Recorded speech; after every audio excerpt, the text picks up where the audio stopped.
Yes, ladies and gentlemen, boys and girls, cats and dogs, mums and dads, how is it going? Thank you for joining me. I know what you're saying, Costa. On Friday or Saturday, you uploaded a video saying my problem with Liverpool. Go check it out if you haven't. You're wearing the same top.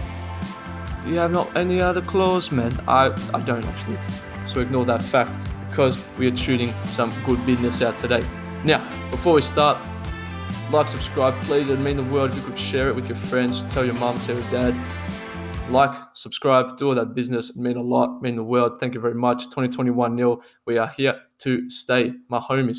So, today's video, it's a juicy one. I'm going to have my most underrated Premier League team of the season so far. Okay? It's a bit of a mouth. Say that fast 3 times, quick. 1, 2, 3. Yeah, good, sweet. Now, we've gone for underrated players, and I'm doing this with Jebelani FC. I'll leave the link in the description. You can go probably find the edits there. Banging football content where I get all my photos from for some nice soccer photos, football photos, good captions too, very detailed. Should be able to see this. It's in partner with him. It's actually Luke's thing, so check that out. Goalkeeper, we've come together. We've decided goalkeeper. We want to go for underrated players. If you know what I mean. So we know there's like the Indeedies, the underrated players like that. But we're going to go for ones who are kind of a bit, don't get as much coverage, which is why goalkeeper, we've gone for Sam Johnstone, the West Brom keeper, former Man United keeper. He's done very well at West Brom. And again, it is interesting. We're trying to go with some nice fancy little players. And Johnstone, I think, has been solid. He's against United. It was definitely very, very solid. He's put on good shifts against Arsenal. Obviously, West Brom in general aren't the best of teams, so they are going to concede more goals than expected. Some honourable mention is Meslier from Leeds. However, Leeds so attacking, and I just go, you know what? Goalkeeper of Leeds, good performances, but they do concede a lot because of their football. But Johnstone, I think, deserves a goalkeeper spot. Let me know what you think. Left back, though, I batted pretty hard for this lad. Luke Shaw. I think Luke Shaw this year has had one of the best seasons I think any United defender has had in a very, very long time. He's the Alex Tellers. I said in the Liverpool video, him and Alex Tellers battling for that left back position has only skyrocketed Luke Shaw. He's looking fit, running up and down. I think right now Luke Shaw has to be probably top 2 fullbacks in the Premier League. Top 3 fullbacks in the Premier League, left backs. I think right now Chilwell isn't showing me enough to say, yeah, give me Chilwell. I think Robertson you'd still take. However, Robertson hasn't been on the greatest form. Again, there's the likes of Justin at Leicester. However, Luke Shaw, I still think he's doing wonders at United so far. And I really wanted to bat in for Luke Shaw. I think he's played very well. Cops a lot of criticism, unfair at times. Does make some silly mistakes, but Luke Shaw's had a very good 2020-21 season. 2 centre-backs, we've gone for Keane and Fofana. First off, Keane from Everton. Everton obviously started off their season quite strong. There was all that hype there. There was the 4-week title race between them and Aston Villa, which was good fun. I think Keane's a bit solid. Could almost put Mina in there too, but I think Keane has done well to hold himself in that back 4, provide that extra bit of stability back there. And I think that was a position where a lot of fans at the start of the season were saying, Everton get a nice centre-back, they could be decent. They forced Godfrey to play a little bit more midfield roles and Holgate too. So I think Keane deserves to be in this team. And next up, Fofana. Leicester just know what to do with centre-backs, man. I wish Man United could take a leaf out of their book, but Leicester, they know how to work a centre-back. Soyuncu got injured, and it's a huge injury, man. It's a huge injury. Soyuncu was last year. I mean, people were saying second best to Virgil van Dijk in the Premier League. Soyuncu from the start of the season gets injured. Fofana builds a partnership with Johnny Evans, and Fofana has been terrific. He's got a nice little broken love heart in the back of his head, which is a bit cool for your kids out there. Going to get that on your pro clubs player. I think Fofana's been very solid.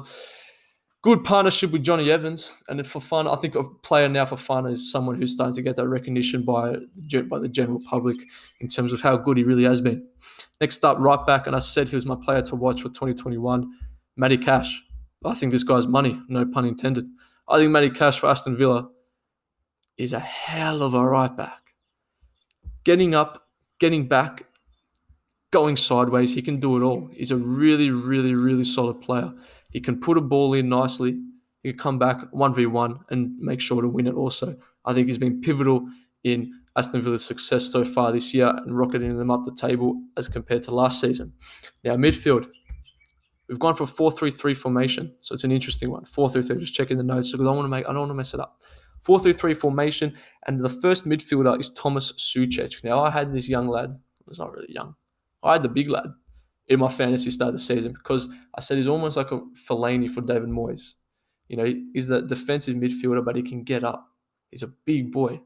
And Thomas Suchek, I've been a fan of him since day one. I think future captain even. Just quickly, Kufal from West Ham, right back, honourable mention there. I think he could have done well, but Kufal's a good player. But Matty Cash, I'm a big fan. Thomas Suchek, however, very good player. He's scoring goals too. He's provided that. West Ham have done well. West Ham were predicted to get relegated. You know, I mean, I spoke to Yanni start of the season over there in England, West Ham fan, and he said, West Ham's a joke. He's like, I've stopped my membership. He's like, I can't handle it anymore. And we're seeing Thomas Suchek doing bits, man. Fellaini, it's a very good Moyes player, if you know what I mean. I think if you remind yourself of that Fellaini David Moyes partnership at Man United and at Everton, I think you'll understand where I'm coming from. That similarities between how those two players play and how Moyes gets the best out of them. Next centre mid, look, it's unfair to go against him, Ilkay Gundogan, and recently he's been bagging goals in. We all know he was very exciting at Dortmund when he came. It took him some time to. Gundogan to me reminds me of like a 7 out of 10 player. You know, every game he'll be a 6 out of 7, 6, 7 out of 10.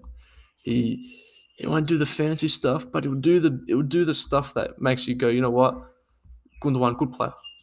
And a lot of teams would really hope for him. To be honest, a Gundogan for me just goes, you know what, I wouldn't mind seeing Gundogan in a Liverpool system next to Thiago also, with Gini or Henderson next to him also.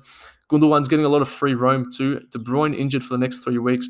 Be interesting to see if now Foden would probably come into that De Bruyne role a bit more and maybe give Gundogan maybe a little bit less freedom or a bit more freedom. Do you what are your thoughts on Gundogan? How do you think he was a very good signing for City? Do you think he's really paid off yet? Do you think he's only recently just started to come into full fruition? Is that fruition? Is that a word? Yeah, fruition. There's no one there. But I think Gundogan's a very good player and he's been pivotal into Man City's peak at a perfect time in this year's crazy title race. Next midfielder. Now, me and Jebelani FC, aka Luke, we spoke about this one in depth. Initially, we had Douglas Luiz. However, last minute, we changed it to McGinn. McGinn had a good start to last season. I remember when Villa first got promoted. He had a good start, slowed down a bit, as did Villa. But McGinn has been crucial, man. Villa, they're just so good. They're so good to watch, too. That game against City was good. Terrible decisions. Some very weird decisions. But John McGinn just looks to be doing the right sort of stuff here and there. He's helping out a lot. Everything he's doing is he's just good on the ball. He runs, he attacks. He was on Man United's books as a youngster. But John McGinn, for me, I think he's done very well so far this season. He's played that role well, helping out Grealish. Douglas Luiz, I think, very honourable mention there. But I'm going to go for McGinn. Let me know, should we have kept Douglas Luiz or McGinn in that centre midfield position?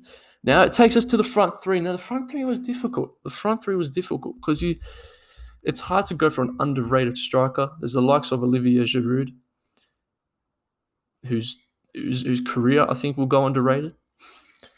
There's other interesting players, but it's hard not just to look at goals. Because what you look at an underrated striker, you say, well, look, if they don't have many goals, whatever. Honourable mentions, I think, go to Barnes. Obviously scored against Liverpool the other day. I think even Chris Wood, mate. Chris Wood can even be an honourable mention.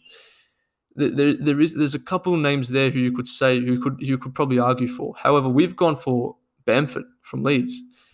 Now, Bamford, when he first came, there was a lot of controversy about him. There was a lot of talk of, is Bielsa's little golden child? And Bielsa loves him, even though when he wasn't really performing. But Bamford came to the Prem, and there was all that talk of, Bamford, can he do it in the Premier League? Bamford's come to the Premier League, and he's done well. He scored himself a nice handful of goals. He knows where to go. I'm seeing tiny bit of similarities with him and Edison Cavani in the sense of the way that general sniff around the ball. He knows where a ball's got to fall. I think Cavani works harder than him. But I think Bamford, he knows where to be at the right time. And for a striker, that's all you want. Wrap it up, give it to Santa Claus on Christmas, and you have yourself a good day. If your striker can do that, I think you're in for a treat. Let me know about about Bamford. And Leeds obviously plays in that attacking team. I think Bamford is a good call. Let me know who you would put. Takes us to left wing, and I think there's only one player. Harvey Barnes. Harvey Barnes for Leicester City. Leicester City, can they win the Premier League? Drop it down below. Harvey Barnes has been unbelievable on the left. He had a good season last year, finding his feet. Now he's up in that left wing. He's got the likes of James Maddison pinging in balls, the likes of Tielemans pinging in balls. Indeed, he just sweeping it, giving it to the front three, and it's good vibes at Leicester. It's good energy. Harvey Barnes, I think it's very good. I'm a big fan of Harvey Barnes. Would it more? To me, Barnes is he's a Leicester player for life. It's probably like a Maddison. You don't really see him going anywhere. But I think Barnes deserves that spot. Now it takes us to right wing, the last position. Actually, we'll chuck in a manager there too while I just break the whole set because I'm standing up. Right wing was difficult. And like any other good team, positions don't mean anything. We originally had Rafinha from Leeds, but I wasn't too impressed with that. So you know what we went out and did? We went and grabbed McNeil from Burnley. Good player. He's been very underrated. And again, we're going for players who obviously a lot of these teams aren't going to be in the top four. Because if we're talking about underrated players from the top four, you could add in someone like I don't know, Doucouré, someone like that, or an Allen. But I think someone like a McNeil who could maybe take that step to a mid-table team, like a transfer to West Ham or something like that, could be okay for him. Jared Bowen actually could be a very good shout. Bowen and McNeil, I think for me, are the two little who could have been in that right wing position. But I'm going to stick to McNeil. I think he's been very well. Man United were interested for him at the end of last season. I think he was in Man United's books. So there's a couple of nice little players there in that team. Let me know you've got. To quickly run it off, we've got goalkeeper John Stone, left back Shaw, two centre backs Keenan Fofana, right back Matty Cash. The midfield consists of McGinn, Gundogan, and Suchek. We've got McNeil on the right, Bamford up front, and Harvey Barnes on the left. Now, manager David Moyes. I mentioned West Ham. David Moyes has done very well. He's got them mid-table. He's got them challenging for the top four if all stuff goes to plan. West Ham had so much controversy in this offseason. Like I said, spoke to Yanni start of the year. You go onto Twitter, you go onto Instagram, and you see any of the UK people over there, especially in London, they're just saying, West Ham, what a mess they've done. They went and signed David Moyes. David Moyes was home for a couple of games, and they still won. You've got Antonio doing these ones when he's celebrating. You get me? Declan Rice is doing well. If they can keep Declan Rice, I'd take Declan Rice any day at Man United. But if they can keep Declan Rice at the club for a couple more years, I think David Moyes has done wonders with that team. Koufal on the right is a very good player. Suchek, obviously, as I mentioned before. So that is my Premier League team of the year, most underrated so far. You get me? Write that with your eyes closed. Let me know if you enjoyed. Like I said, check out Jabulani FC on Instagram. I'll leave the Instagram down below. You can see the nice little edit that he's probably going to do in collab with 1-0. Thank you for watching. Like I said, it'd mean the world if you could share the video, share the channel, like, subscribe. My goal for this year is like 1,000 subs. So like 600 away, 700 away. So if you could do that, it'd be top stuff. Thank you, boys, for watching and girls. I'm Costa. This is 1-0. Adios, amigos.